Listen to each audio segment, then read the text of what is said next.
আসসালামু আলাইকুম দর্শক, লিব্রে সিস্টেম টিভি কানাডার দেশের কথনে স্বাগত জানাচ্ছি। আমি আতিকুর রহমান।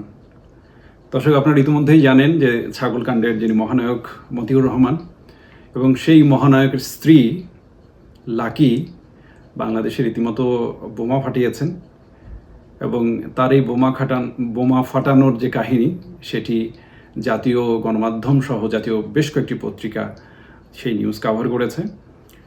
সেই নিউজে যদি একটু যাই,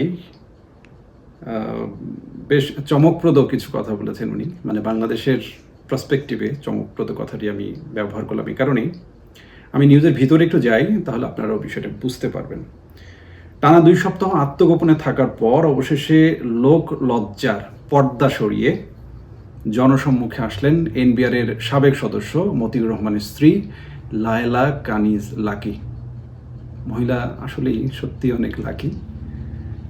গত বৃহস্পতিবার নরসিংদীতে নিজ উপজেলার 2টি অনুষ্ঠানে প্রস্তুতি সভায় তিনি অংশ নিয়েছেন এবং তার এই প্রস্তুতি সভাকে ঘিরে তিনি প্রথম যে কাজটি করেছেন, সকল ধরনের সাংবাদিক প্রবেশাধিকারে তিনি নিষেধাজ্ঞা দিয়েছেন। কোনো ধরনের কোনো সাংবাদিক তার এই 2 প্রোগ্রাম কভার করতে পারেনি। এবং তিনি যখন প্রোগ্রাম শেষ করে তার কালো পাজেরোতে উঠতে যাচ্ছিলেন, তখন তিনি দম্ভক্তির স্বরে কিছু উক্তি তিনি করেছেন এবং সেটি প্রত্যক্ষদর্শীদের বরাত দিয়ে পত্রিকাওয়ালা সেটি আমাদেরকে ছাপিয়েছে বা জানিয়েছে যে গাড়িতে ওঠার সময় দাম্ভিকতার সুরে লাকি বলেন, বড় বড় সাংবাদিকদের ম্যানেজ করে এসেছি, 5 লোকে কত কথাই না বলে, তাতে কিছু যায় আসে না এই চেয়ারম্যান লাকির। মানে কি পরিমাণ দম্ভক্তি! আমরা তো একটু প্রবাদ জানি যে চোরের মায়ের বড় গলা, মানে চোরের স্ত্রীর যে কত বড় গলা হতে পারে সেটি বাংলার মানুষ আজকে প্রত্যক্ষ করছে। আর একটু ভিতরে যাই, নিউজের ভিতরে। এবারের ঈদে সাদেক অ্যাগ্রো থেকে 12 লাখ টাকার ছাগল বুকিং দিয়ে সামাজিক যোগাযোগ মাধ্যমে তোপের মুখে পড়েন মুশফিকুর রহমান ইফাত ওরফে ছাগলকাণ্ডের যিনি সূত্রপাতকারী, যিনি মহানায়কের বাবা। তিনি আইরুৎস অনুসন্ধানে বেরিয়ে আসে থলের বিড়াল, খুলে যায় এক সাধারণ এনবিআর কর্মকর্তার অসাধারণ সেই দুর্নীতির মুখোশ। তবে এক হাসি কেড়ে নিয়েছে মতিউরের 2 পরিবারের ঈদের আনন্দের হাসি। আসলে এরকম দুর্নীতির খবর ফাঁস হয়ে গেলে পরিবারের আনন্দ আসলে থাকাটা খুবই অস্বাভাবিক ব্যাপার। এর পরবর্তীতেই যেটি আমরা দেখতে পাচ্ছি, এই ঘটনার পরবর্তী সময়ে স্বামী মতিউরের সঙ্গে লাকির দূরত্ব বেড়েছে যোজন, সম্পর্কেও ধরেছে ফাটল।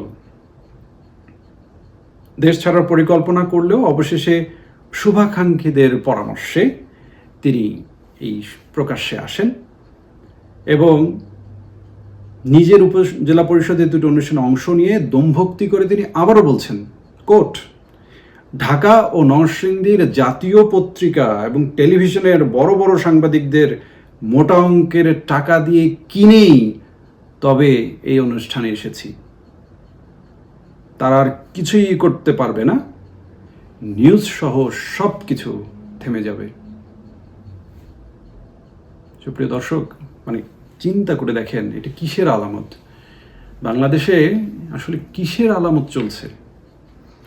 দুর্নীতি করে, লুটপাট করে, জনসাধারণের পকেটের টাকা কেটে ব্যাংক ব্যালেন্স 1000 কোটি টাকার মালিক বনে গেলেন।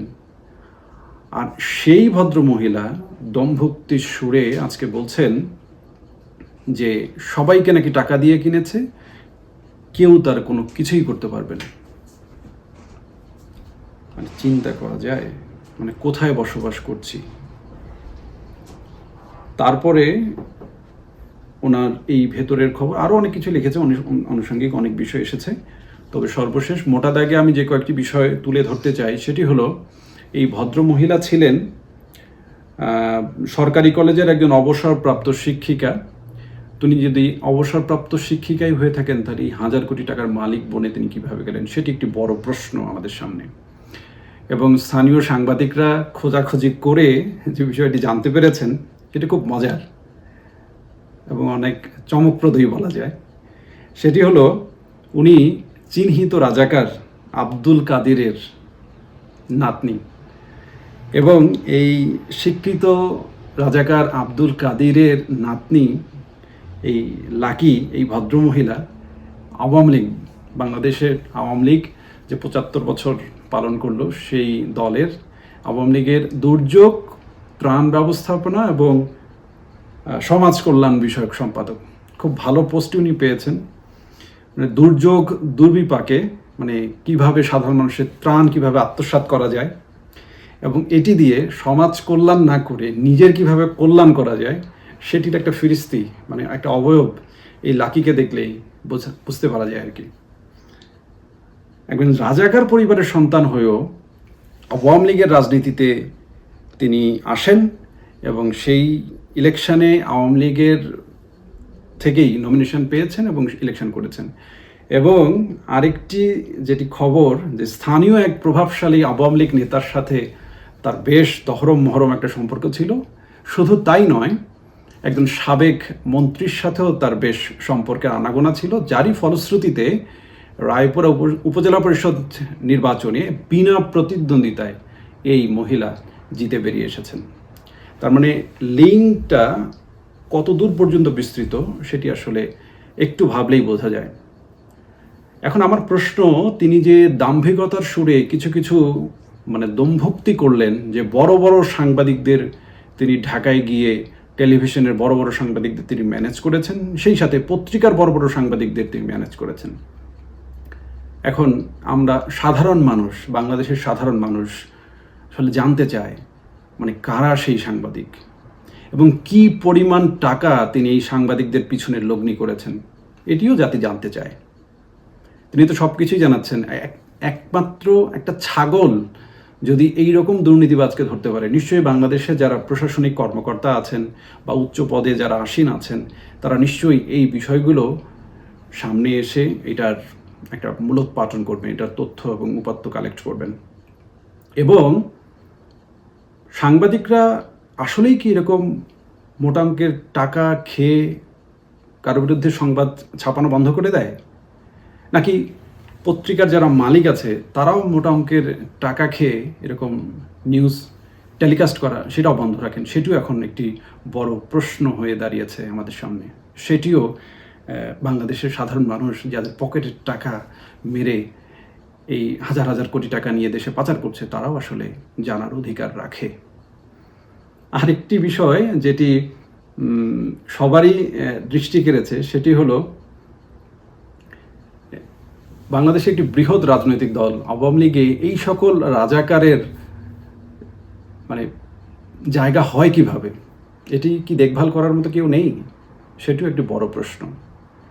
তো সিনেমার এই মধ্যাংশে আরও অনেক নাটকীয়তা বাকি আছে, সেটি দেখার অপেক্ষায় পুরো বাঙালি জাতি, 18 কোটি বাঙালি জাতি তো অপেক্ষা করছে এরকম নাটকীয়তা আরও দৃশ্যপট, যেটাকে বলি আমরা সিনেমার ভাষায় এন্ড ক্লাইম্যাক্স। আরও নিশ্চয়ই অনেক কিছু বাকি আছে, এটা আমরা ধৈর্য ধারণ করে আছি। আমরা নিশ্চয়ই সামনে আরও অনেক কিছু দেখব, সেটি দেখার অপেক্ষায়। আজকে এ পর্যন্তই। আল্লাহ হাফেজ।